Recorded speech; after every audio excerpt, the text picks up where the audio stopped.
ആ പറയ ടീച്ചറേ. വീണോ? എവിടെ വെച്ച്? സ്കൂളിലാ? അയ്യോ, ഹോസ്പിറ്റലിൽ കൊണ്ടുപോകണോ?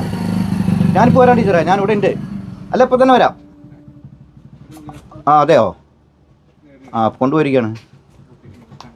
കുഴപ്പമൊന്നുമില്ല. ആ ശരി, എന്തായാലും ഞാൻ വരാം അങ്ങോട്ട് കേട്ടോ. അല്ല എന്താ വിനോദ്, എന്താ പറ്റി? അതെ, സ്കൂളിൽ നിന്ന് ടീച്ചർ വിളിച്ചാണേ. കൊച്ചി പെട്ടെന്ന് മയങ്ങി വീഴുവെന്ന് ചെയ്തു അത്രേ. അവള് എല്ലാ വിഷയത്തിനും എ ഗ്രേഡ് മേടിച്ചുകൊണ്ടിരുന്ന ഈ പ്രാവശ്യം സി ഗ്രേഡാന്ന് പറഞ്ഞപ്പോൾ അവൾക്ക് എന്തോ പെട്ടെന്ന് ഒരു വിഷമം ഉണ്ടായി. അതൊന്ന് ടീച്ചർ വിളിച്ചാൽ ഞാൻ ഒന്ന് പോയിട്ട് വരാം കേട്ടോ. ഒന്ന് പോയി നോട്ടെ എന്തായാലും. തമ്മിലിടാ. എന്തെങ്കിലും ആവശ്യം ഉണ്ടെങ്കിൽ വിളിക്കണട്ടോ വിനോദേ. ആ ശരി, വിളിക്കാം.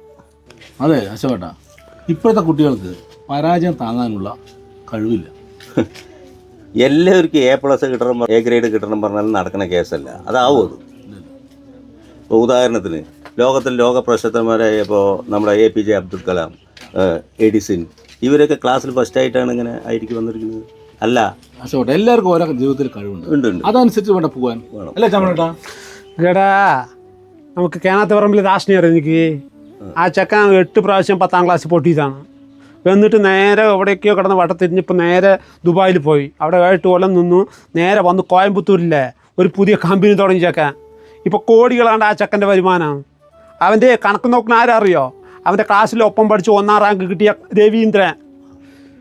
1ാം റാങ്ക് കിട്ടിയ ചെക്കൻ 10ാം ക്ലാസ് തോറ്റവനെ കൊണ്ടാണ് ആ ശമ്പളം വാങ്ങിക്കുന്നത്. അപ്പോൾ അതൊന്നും അല്ല, പഠിപ്പൊന്നും അല്ല കാര്യം. ഒരു കഴിവില്ലേ, അത് നോക്കിയാൽ മതിയടാ.